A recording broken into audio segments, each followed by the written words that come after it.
ಇತ್ತೀಚಿನ ದಿನಗಳಲ್ಲಿ ಬೇಸಿಗೆಯಲ್ಲೂ ಕೂಡ ಮಳೆಯ ಕಾಟ ದಿನ ಹೋದ ಹಾಗೆ ಜೋರಾಗುತ್ತಾ ಹೋಗುತ್ತಿದೆ. ಈ ಸಮಯದಲ್ಲಿ ಬೀಸುತ್ತಿರುವ ತಂಪಾದ ಗಾಳಿ ಹಾಗೂ ಕೆಲವೊಂದು ರೋಗಕಾರಕ ಸೂಕ್ಷ್ಮಾಣುಗಳು ಮೂಗು ಹಾಗೂ ಬಾಯಿಯ ಮೂಲಕ ಸುಲಭವಾಗಿ ನಮ್ಮ ದೇಹ ಸೇರಿಕೊಳ್ಳುವುದರ ಜೊತೆಗೆ ದೇಹದ ರೋಗ ನಿರೋಧಕ ಶಕ್ತಿಯನ್ನ ಕೂಡ ಕಡಿಮೆ ಮಾಡಿಬಿಡುತ್ತದೆ. ಈ ಸಂದರ್ಭದಲ್ಲಿ ಇದ್ದಕ್ಕಿದ್ದಂತೆ ಆರೋಗ್ಯದಲ್ಲಿ ಏರುಪೇರಾಗಿ ಶೀತ ಕೆಮ್ಮಿನಂತಹ ಸಮಸ್ಯೆಗಳು ನಮ್ಮನ್ನು ಸುಲಭವಾಗಿ ಆವರಿಸಿ ಬಿಡುತ್ತವೆ. ನಿಧಾನಕ್ಕೆ ಶುರುವಾಗುವ ಈ ಸಮಸ್ಯೆಗಳು ನಂತರದ ದಿನಗಳಲ್ಲಿ ವ್ಯಕ್ತಿಯಲ್ಲಿ ಮೈಕೈ ನೋವು, ಪದೇ ಪದೇ ಆಯಾಸವಾಗುವುದು, ಎದೆ ಕಟ್ಟಿದಂತಾಗುವುದು, ಕಣ್ಣಿನಲ್ಲಿ ಉರಿ ಕಾಣಿಸಿಕೊಳ್ಳುವುದು, ಸಣ್ಣಗೆ ಜ್ವರ ಕಾಣಿಸಿಕೊಳ್ಳುವುದು, ಉಸಿರಾಟದಲ್ಲಿ ಏರುಪೇರಾಗುವುದು ಇಂತಹ ಹಲವಾರು ತೊಂದರೆಗಳು ಕಾಣಿಸಲು ಶುರುವಾಗುತ್ತವೆ. ಒಂದು ವೇಳೆ ನಿಮಗೂ ಕೂಡ ಶೀತ, ನೆಗಡಿ, ಕೆಮ್ಮಿನಂತಹ ಸಮಸ್ಯೆಗಳು ಕಂಡು ಬರುತ್ತಿದ್ದರೆ ಆಸ್ಪತ್ರೆ ಬಾಗಿಲು ತಟ್ಟಬೇಕು ಎಂದೇನಿಲ್ಲ. ನಮ್ಮ ಮನೆಯಲ್ಲೇ ಸಿಗುವಂತಹ ಇಂಗನ್ನು ಬಳಸಿಕೊಂಡು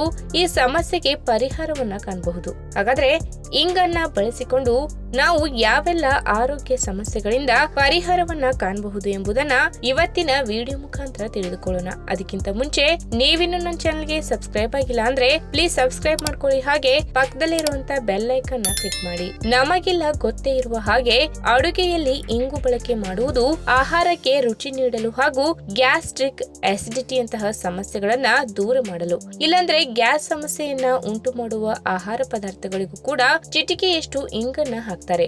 ಆದರೆ ಇಂಗಿನ ಪ್ರಯೋಜನಗಳು ಇಷ್ಟಕ್ಕೆ ಮಾತ್ರ ನಿಂತಿಲ್ಲ. ವಾತಾವರಣದಲ್ಲಿ ಏರುಪೇರಾಗಿ ಕಾಡುವ ಶೀತ ಕೆಮ್ಮಿನಂತಹ ಸಮಸ್ಯೆಗಳ ನಿವಾರಣೆಗೂ ಕೂಡ ಚಿಟಿಕೆಯಷ್ಟು ಇಂಗನ್ನ ಬಳಕೆ ಮಾಡಬಹುದು. ಹೌದು, ಇದರಲ್ಲಿ ಆಂಟಿ ಇನ್ಫ್ಲಮೇಟರಿ ಗುಣಲಕ್ಷಣಗಳು ಹೆಚ್ಚಾಗಿ ಕಂಡು ಬರುವುದರಿಂದ ಒಣ ಕೆಮ್ಮು, ನೆಗಡಿ, ಶೀತದಂತಹ ಸಮಸ್ಯೆಗಳಿಗೆ ಇವುಗಳಿಂದ ಪರಿಹಾರ ಕಾಣಬಹುದಾಗಿದೆ. ಅಲ್ಲದೆ ಉಸಿರಾಟದ ವ್ಯವಸ್ಥೆಗೆ ಸಂಬಂಧಪಟ್ಟಂತೆ ಯಾವುದಾದರೂ ಸೋಂಕುಗಳು ಎದುರಾದರೆ ಚಿಟಿಕೆಯಷ್ಟು ಇಂಗು ಅದಕ್ಕೆ ಒಂದು ಅತ್ಯುತ್ತಮ ಪರಿಹಾರ ಎಂದು ಹೇಳಬಹುದು. ಇನ್ನು ಇದರಲ್ಲಿ ನೋವು ನಿವಾರಕ ಆಂಟಿ ಆಕ್ಸಿಡೆಂಟ್ ಅಂಶ ಹೇರಳವಾಗಿ ಕಂಡು ಬರುವುದರಿಂದ ಮಹಿಳೆಯರಿಗೆ ಮುಟ್ಟಿನ ಸಮಯದಲ್ಲಿ ಕಾಣುವ ನೋವಿನ ಸಮಸ್ಯೆಗೆ, ಹಲ್ಲು ನೋವಿನ ಸಮಸ್ಯೆ, ಮೈಗ್ರೇನ್, ತಲೆನೋವು ನಿವಾರಣೆಗೆ ಇಂಗು ತುಂಬಾ ಸಹಕಾರಿಯಾಗಿದೆ. ಇನ್ನು ಕಫದಿಂದ ಕೂಡಿದ ಕೆಮ್ಮಿನ ಸಮಸ್ಯೆ ಇದ್ದರೆ ಒಂದು ಅರ್ಧ ಟೀ ಚಮಚ ಆಗುವಷ್ಟು ಇಂಗು ಪೌಡರ್ ಅನ್ನು ಒಂದು ಬೌಲ್ ನಲ್ಲಿ ಹಾಕಿಕೊಳ್ಳಿ. ಇನ್ನು ಇದಕ್ಕೆ ಅರ್ಧ ಟೀ ಚಮಚ ಒಣಶುಂಠಿ ಪೌಡರ್ ಅನ್ನು ಹಾಕಿ ಇವೆರಡನ್ನ ಚೆನ್ನಾಗಿ ಮಿಕ್ಸ್ ಮಾಡಿಕೊಳ್ಳಿ. ಆಮೇಲೆ ಇದಕ್ಕೆ 2 ಟೇಬಲ್ ಚಮಚ ಶುದ್ಧ ಜೇನುತುಪ್ಪವನ್ನು ಹಾಕಿ ಇನ್ನೊಮ್ಮೆ ಬೆರೆಸಿ. ಆಮೇಲೆ ಸಣ್ಣಗೆ ಉಂಡೆ ರೀತಿ ಮಾಡಿಕೊಂಡು ಒಂದು ಏರ್ ಟೈಟ್ನರ್ ಇರುವ ಡಬ್ಬದಲ್ಲಿ ಇರಿಸಿಕೊಳ್ಳಿ. ಒಂದು ವೇಳೆ ಕಫದಿಂದ ಕೂಡಿದ ಕೆಮ್ಮಿನ ಸಮಸ್ಯೆ ಕಾಡಿದರೆ ಇದನ್ನು ಬಾಯಿಗೆ ಹಾಕಿಕೊಂಡು ಇದರ ರಸವನ್ನು ನಿಧಾನಕ್ಕೆ ಹೇರುತ್ತಾ ಬನ್ನಿ. 1-2 ದಿನಗಳಲ್ಲಿಯೇ ಕೆಮ್ಮಿನ ಸಮಸ್ಯೆಗಳು ಮಾಯವಾಗುತ್ತದೆ. ಇನ್ನು ಇದರಲ್ಲಿ ಎದೆಯ ಭಾಗದಲ್ಲಿರುವ ಕಫ ಸಮಸ್ಯೆಯನ್ನ ದೂರ ಮಾಡುವ ಆಂಟಿ ಇನ್ಫ್ಲಮೇಟರಿ ಎನ್ನುವ ಆರೋಗ್ಯಕಾರಿ ಅಂಶಗಳು ಹೇರಳವಾಗಿ ಕಂಡುಬರುವುದರಿಂದ ಇದರ ರಸವು ಶ್ವಾಸಕೋಶದ ಭಾಗದಲ್ಲಿ ಕೆಮ್ಮಿಗೆ ಕಾರಣವಾಗುವ ಸೋಂಕನ್ನ ನಿವಾರಿಸುವಲ್ಲಿ ಪ್ರಮುಖ ಪಾತ್ರ ವಹಿಸುತ್ತದೆ. ಅಲ್ಲದೆ ಎದೆಯ ಭಾಗದಲ್ಲಿ ಕಟ್ಟಿಕೊಂಡಿರುವ ಕಫ ಬೇಗನೆ ಕರಗಿ ಹೋಗುವಂತೆ ನೋಡಿಕೊಳ್ಳುತ್ತದೆ. ಒಳ್ಳೆಯ ಫಲಿತಾಂಶಕ್ಕಾಗಿ ದಿನದಲ್ಲಿ 2-3 ಬಾರಿ ಈ ಮನೆಮದ್ದನ್ನ ಅನುಸರಿಸುವುದರಿಂದ ಒಳ್ಳೆಯ ಫಲಿತಾಂಶವನ್ನ ಕಾಣಬಹುದು. ಇನ್ನು ಶೀತದ ಸಮಸ್ಯೆ ಜಾಸ್ತಿ ಇದ್ದರೆ ಆಯುರ್ವೇದದ ಅಂಗಡಿಗಳಲ್ಲಿ ಸಿಗುವ ಇಂಗು ಎಣ್ಣೆ ತೆಗೆದುಕೊಂಡು ಅದರ 2-3 ಹನಿಯನ್ನು ಒಂದು ದೊಡ್ಡ ಪಾತ್ರೆಯಲ್ಲಿ ಕುದಿಯುವ ಬಿಸಿ ನೀರಿಗೆ ಹಾಕಿ ತಲೆಗೆ ದೊಡ್ಡ ಟವಲ್ ಮುಚ್ಚಿಕೊಂಡು ಅದರ ಆವಿಯನ್ನ ತೆಗೆದುಕೊಳ್ಳಬೇಕು. ಇಲ್ಲಾಂದ್ರೆ ಮಲಗುವ ಮುನ್ನ ಕುತ್ತಿಗೆಯ ಭಾಗ, ಎದೆಯ ಭಾಗಕ್ಕೆ ಈ ಎಣ್ಣೆಯನ್ನ ಹಚ್ಚಿ ನಿಧಾನಕ್ಕೆ ಮಸಾಜ್ ಮಾಡುವುದರಿಂದ ಕೂಡ ಒಳ್ಳೆಯ ಫಲಿತಾಂಶವನ್ನ ಕಾಣಬಹುದು. ಅಧಿಕ ರಕ್ತದೊತ್ತಡದ ಸಮಸ್ಯೆಯನ್ನು ಸರಿಯಾದ ಸಮಯದಲ್ಲಿ ಚಿಕಿತ್ಸೆ ಪಡೆಯದೇ ಇದ್ದರೆ ಮಾರಣಾಂತಿಕವಾಗಿ ಪರಿಣಮಿಸಬಹುದು. ಬಹಳಷ್ಟು ಜನರು ಈ ಸಮಸ್ಯೆಯಿಂದ ಬಳಲುತ್ತಿರಲು ನಮ್ಮ ಜೀವನ ಶೈಲಿಯು ಕಾರಣವಾಗಿರಬಹುದು. ಅಧಿಕ ರಕ್ತದೊತ್ತಡವು ಪಾರ್ಶ್ವವಾಯು, ಹೃದಯಾಘಾತ ಮತ್ತು ಮೂತ್ರಪಿಂಡದ ಕಾಯಿಲೆಯಂತಹ ಆರೋಗ್ಯ ಸಮಸ್ಯೆಗೆ ಪ್ರಮುಖ ಕಾರಣವಾಗಿದೆ. ರಕ್ತದೊತ್ತಡದ ಸಮಸ್ಯೆಯನ್ನು ಕಂಟ್ರೋಲ್ನಲ್ಲಿಡಲು ಔಷಧಿಯ ಜೊತೆಗೆ ನಾವು ಸೇವಿಸುವ ಆಹಾರ ಕೂಡ ಬಹಳ ಮುಖ್ಯ. ಅದರಲ್ಲೂ ಕರಿಮೆಣಸು ರಕ್ತದೊತ್ತಡದ ಸಮಸ್ಯೆಯನ್ನು ಕಂಟ್ರೋಲ್ನಲ್ಲಿಡಲು ಸಹಕಾರಿಯಂತೆ.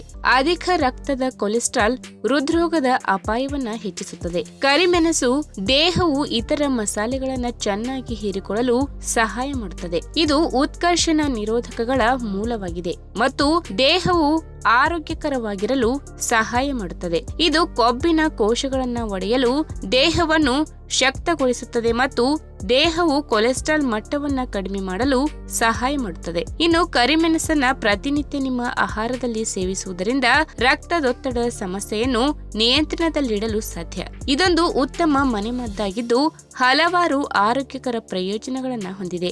ಅಧಿಕ ರಕ್ತದೊತ್ತಡದ ಸಮಸ್ಯೆ ಇರುವವರು ಕರಿಮೆಣಸನ್ನು ಹೇಗೆ ಬಳಸಬಹುದು ಎಂಬುದಾದರೆ, ಅಧಿಕ ರಕ್ತದೊತ್ತಡ ಹೊಂದಿರುವ ರೋಗಿಗಳಿಗೆ ಸಾಕಷ್ಟು ಮಸಾಲೆಯುಕ್ತ ಆಹಾರವನ್ನ ಸೇವಿಸಬಾರದು ಎಂದು ಸಲಹೆ ನೀಡಲಾಗುತ್ತದೆ, ಏಕೆಂದರೆ ಅದು ಸುಗಮ ರಕ್ತದ ಹರಿವನ್ನ ತಡೆಯುತ್ತದೆ. ಆದರೆ ಕೆಲವು ಮಸಾಲೆಗಳು ನಿಮ್ಮ ಬಿಪಿ ಮಟ್ಟವನ್ನ ಕಂಟ್ರೋಲ್ನಲ್ಲಿಡಲು ಸಹಾಯ ಮಾಡಬಲ್ಲದು. ಅವುಗಳಲ್ಲಿ ಕರಿಮೆಣಸು ಕೂಡ ಒಂದು. ಇನ್ನು ರಕ್ತದೊತ್ತಡ ಹೆಚ್ಚಿದ್ದರೆ 1 ಗ್ಲಾಸ್ ನೀರಿನಲ್ಲಿ ಅರ್ಧ ಚಮಚ ಕರಿಮೆಣಸಿನ ಪುಡಿಯನ್ನ ಬೆರೆಸಿ ಕುಡಿಯಿರಿ.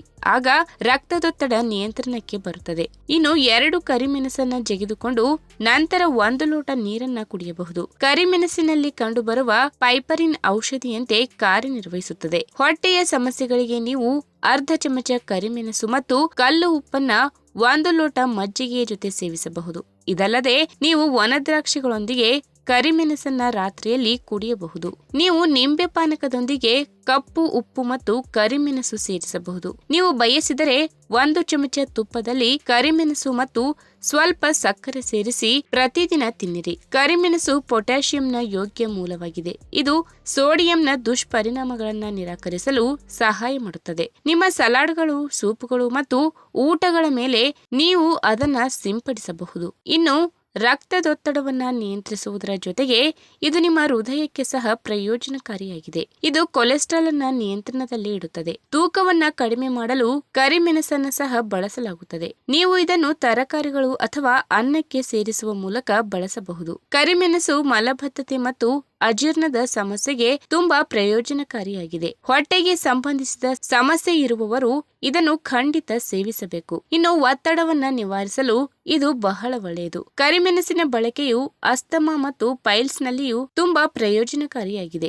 ಇನ್ನು ಕರಿಮೆಣಸು ಕ್ಯಾಲ್ಸಿಯಂ ಮತ್ತು ಸೆಲೆನಿಯಂನಂತಹ ಅಗತ್ಯ ಪೋಷಕಾಂಶಗಳ ಹೀರಿಕೊಳ್ಳುವಿಕೆಯನ್ನ ಹೆಚ್ಚಿಸುತ್ತದೆ. ಹಾಗೆಯೇ ಗ್ರೀನ್ ಟೀ ಮತ್ತು ಅರಿಶಿನದಲ್ಲಿ ಕಂಡುಬರುವ ಕೆಲವು ಪ್ರಯೋಜನಕಾರಿ ಸಸ್ಯ ಸಂಯುಕ್ತಗಳನ್ನ ಹೊಂದಿದೆ. ಕರುಳಿನ ಆರೋಗ್ಯವನ್ನ ಇದು ಉತ್ತೇಜಿಸುತ್ತದೆ. ನಿಮ್ಮ ಕರುಳಿನ ಬ್ಯಾಕ್ಟೀರಿಯಾದ ಪ್ರತಿರಕ್ಷಣಾ ಕಾರ್ಯ, ಮನಸ್ಥಿತಿ, ದೀರ್ಘಕಾಲದ ಕಾಯಿಲೆಗಳು ಮತ್ತು ಹೆಚ್ಚಿನವುಗಳಿಗೆ ಸಂಬಂಧಿಸಿದೆ. ಕರಿಮೆಣಸು ನಿಮ್ಮ ಕರುಳಿನಲ್ಲಿ ಉತ್ತಮ ಬ್ಯಾಕ್ಟೀರಿಯಾವನ್ನ ಹೆಚ್ಚಿಸುತ್ತದೆ. ಈ ವಿಡಿಯೋ ನಿಮಗೆ ಇಷ್ಟವಾದಲ್ಲಿ ತಪ್ಪದೇ ಲೈಕ್ ಮಾಡಿ, ಶೇರ್ ಮಾಡಿ, ಹಾಗೆ ನಿಮ್ಮ ಅನಿಸಿಕೆನ ಕಮೆಂಟ್ ಮೂಲಕ ತಿಳಿಸಿ.